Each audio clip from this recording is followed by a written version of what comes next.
आप सभी का आपके अपने educational platform the content cloud पर। कैसे हैं आप सभी? तो आप सभी अच्छे होंगे, आप सभी की प्रिपरेशन अच्छे से चल रही होगी। एंड जैसा कि आप सभी को पता है कि आपके एग्ज़ाम में अब ज़्यादा दिन नहीं बचे हैं, आपको अपनी प्रैक्टिस एंड रिवीजन पर पूरा फोकस करना चाहिए, जिससे कि आप अपना जो एग्ज़ाम है उसमें अच्छा स्कोर कर पाएँ। एंड इसी सीरीज़ में आपके जो हिंदी के प्रैक्टिस सेट हैं, आपने इन्हें सॉल्व करना है। इन सभी क्वेश्चंस को अच्छे से सॉल्व करना है और देखना है कि आपका तैयारी का लेवल क्या है। ओके, इस प्रैक्टिस सेट में आपको हिंदी लैंग्वेज के जो हैं वो 15 क्वेश्चन देखने को मिलेंगे। ये टीजीटी, पीजीटी, पीआरटी तीनों के लिए ही इंपॉर्टेंट है। एंड मैराथन क्लास भी आपकी ऑलरेडी अवेलेबल है, तो आप उन्हें नहीं देखा है तो देख लीजिएगा। राइट, चैनल पर पहली बार है तो चैनल से जुड़ जाइएगा, वीडियो को लाइक एंड शेयर कर दीजिएगा। पहला क्वेश्चन आपसे पूछा जा रहा है कि निम्नलिखित में से शुद्ध वर्तनी वाला शब्द बताना है। कौन सा आपका वाक्य आपका जो शब्द है ये शुद्ध लिखा है? अन्वेषण।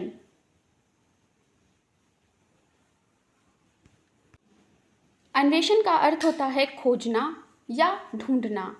ओके, एंड इसके पर्यायवाची हो जाते हैं अनुसंधान, खोज, जांच, शोध। एंड ये सही तरीके से लिखा जाता है ऐसे जो आपका ऑप्शन नंबर 1 में लिखा है। इस तरीके से इसकी वर्तनी शुद्ध है। बढ़ते हैं अपने अगले प्रश्न की ओर। क्वेश्चन में आपको मिश्र वाक्य दिया गया है। इस गांव का जो प्रधान है वह अच्छा आदमी नहीं है। इस वाक्य को आपको सरल वाक्य में परिवर्तित करना है। आपको 4 ऑप्शन दिए हैं, बताना है क्या होगा करेक्ट आंसर। करेक्ट हो जाएगा सेकंड वाला, इस गांव का प्रधान अच्छा आदमी नहीं है। ये आपका बन गया सरल वाक्य। ठीक है, नेक्स्ट प्रश्न है, कनक के अनेकार्थक को प्रकट करने वाला शब्द नहीं है। कनक के अनेकार्थक को प्रकट करने वाला शब्द नहीं है। धतूरा आपका है, सोना होता है, गेहूं भी आपका होता है, लेकिन किरण नहीं है। ठीक है, अनेकार्थक शब्द आपको पता ही होंगे कि किसी शब्द के एक से ज़्यादा शब्द जिनका अर्थ सेम ही होता है, तो आपका वो करेक्ट हो जाता है। किरण नहीं है। अगले प्रश्न की ओर बढ़ते हैं। आप ऐसे बोलते हैं मानो मुख से फूल झड़ते हों। वाक्य किस बात का उदाहरण है, मतलब किस काल का उदाहरण है? सामान्य भूतकाल का, आसन्न भूतकाल का, संभाव्य वर्तमान काल का, या फिर सामान्य वर्तमान काल का?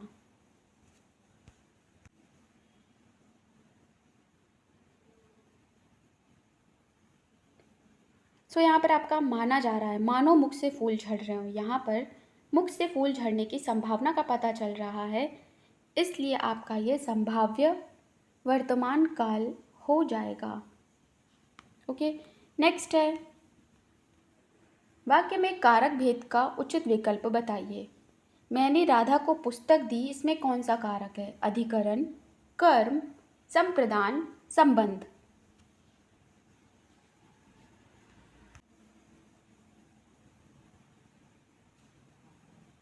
यहाँ पर आपका अगर किसी के लिए कुछ किया जाए या किसी को कुछ दिया जाए तो आप वहाँ पर संप्रदान कारक हो जाता है, इसलिए थर्ड वाला करेक्ट हो जाएगा। ओके, नेक्स्ट है, ये आपका जो प्रश्न है वो है कि माँ ने कहा मैं देर से घर लौटूंगी, तुम अपना पाठ अवश्य याद कर लेना। तो ये जो चिन्ह आपके यहाँ यूज़ हुए हैं इनका नाम बताना है। विस्मय सूचक चिन्ह है, ये योजक है, ये उद्धरण है, या फिर ये विवरण है?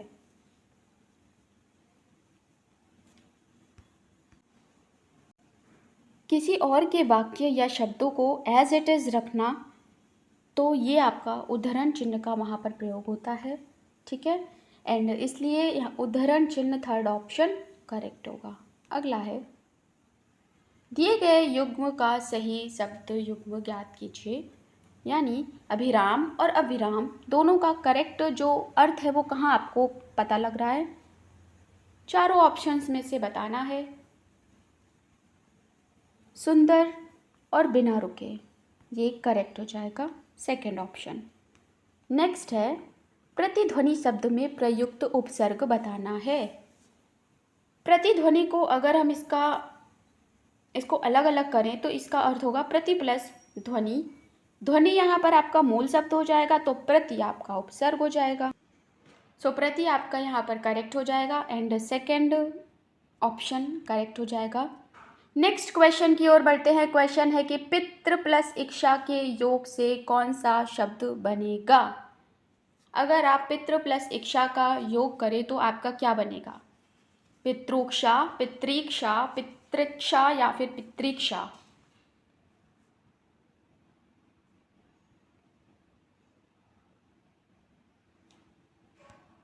सो यहाँ पर हो जाएगा पितृक्षा, ठीक है। यहाँ पर आपकी यण संधि है, यण संधि एंड फोर्थ ये ऑप्शन करेक्ट हो जाएगा। ओके, नेक्स्ट है परित्यक्ता शब्द का प्रयोग का अर्थ बताना है आपको। परित्यक्ता जो शब्द है ये इसका अर्थ क्या होगा? उस स्त्री के लिए जिसका पुत्र पति दोनों हो, उस स्त्री के लिए जो परपुरुष से प्रेम करती हो, उस स्त्री के लिए जो पति के द्वारा छोड़ दी गई हो, उस स्त्री के लिए जिसका पति मर गया हो। जो परित्यक्ता वर्ड है ये क्यों किसके लिए यूज़ होगा? सो ये यूज़ होगा आपका थर्ड वाला ऑप्शन, उस स्त्री के लिए जो पति द्वारा छोड़ दी गई हो। यहाँ पर आपको कुछ पंक्तियाँ दी गई हैं, आपको उन्हें पढ़ना है और अलंकार बताना है। पंक्तियाँ हैं, या अनुरागी चित्त की गति समझो नहीं कोय, ज्यों ज्यों बढ़े श्याम रंग त्यों त्यों उज्ज्वल होए। अलंकार बताना है आपको। या अनुरागी चित्त की गति समझो नहीं कोय, ज्यों ज्यों बढ़े श्याम रंग त्यों त्यों उज्ज्वल होए। करेक्ट हो जाएगा विरोधाभास अलंकार, फर्स्ट ऑप्शन। अगले प्रश्न की ओर बढ़ते हैं। काली घटा का घमंड घटा पंक्ति में कौन सा अलंकार है?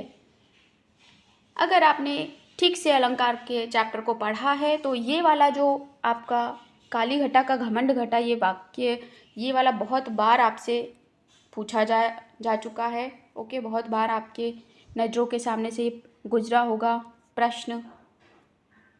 तो यहाँ पर आपका क्या होगा करेक्ट आंसर? काली घटा का घमंड घटा। सो कई बार आपको उपमा लग सकता है लेकिन इसमें उपमा नहीं है, आपका यमक अलंकार करेक्ट हो जाएगा। ओके, यहाँ पर जो घटा वर्ड है उसके दोनों ही बार अलग अलग अर्थ निकल रहे हैं, इसलिए यमक है। नेक्स्ट क्वेश्चन है, इनमें से कौन सा शब्द फल शब्द का अर्थ नहीं है, आपको बताना है। फल शब्द के अर्थ की अगर बात करें तो कौन सा नहीं पूछा है? नहीं। संतान होता है, परिणाम होता है, लाभ होता है, ठीक है। एंड पंख आपका नहीं होता, सो पंख आपका करेक्ट आंसर हो जाएगा। फल के शब्द का जो अर्थ है वो पंख आपका नहीं है, संतान होता है, परिणाम होता है, लाभ भी होता है, ठीक है। इसलिए आपका जो पंख है वो नहीं है। आपसे जो फल का अर्थ है वो मेवा भी हो सकता है, ठीक है। एंड तीर का अगर बहुत कठिन बनाएगा तो तीर का अगला भाग ये भी आपका फल का अर्थ होता है, ठीक है। सो फर्स्ट ऑप्शन पंख आपका नहीं है। पंख के अनेकार्थी की बात करें तो पक्ष,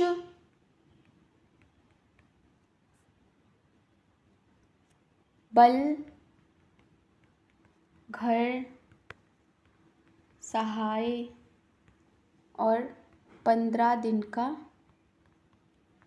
समय, ये सभी आपके पंख के अनेकार्थी हो जाएंगे। सो फर्स्ट ऑप्शन यहाँ पर करेक्ट आंसर हो जाएगा। बढ़ते अपने अगले क्वेश्चन की ओर। सो यहाँ पर जो अवसर के बाद अवसर के मतलब अनुसार बदल जाए तो हो जाता है अवसरवादी। फोर्थ ऑप्शन यहाँ पर करेक्ट हो जाएगा। नेक्स्ट है, शब्द आपको दिए गए हैं उनके विलोम से उनको मिलाना है, यानी 1 2 3 4 आपको ये शब्द दिए गए हैं और चारों का विलोम आपको कहीं ना कहीं दिया गया है। मैच द फॉलोइंग आपको यहाँ करना है। सो बात करें अगर गणतंत्र की, तो गणतंत्र का ऑपोजिट होता है राजतंत्र, स्वतंत्र का परतंत्र, वैतनिक का अवैतनिक, दहन का शमन। यानी जो थर्ड वाला ऑप्शन है ये आपका करेक्ट दिया गया है। सामने सामने सभी के विलोम लिखे हैं, तो ये थर्ड ऑप्शन क्वेश्चन नंबर 15 का करेक्ट आंसर हो जाएगा। ओके।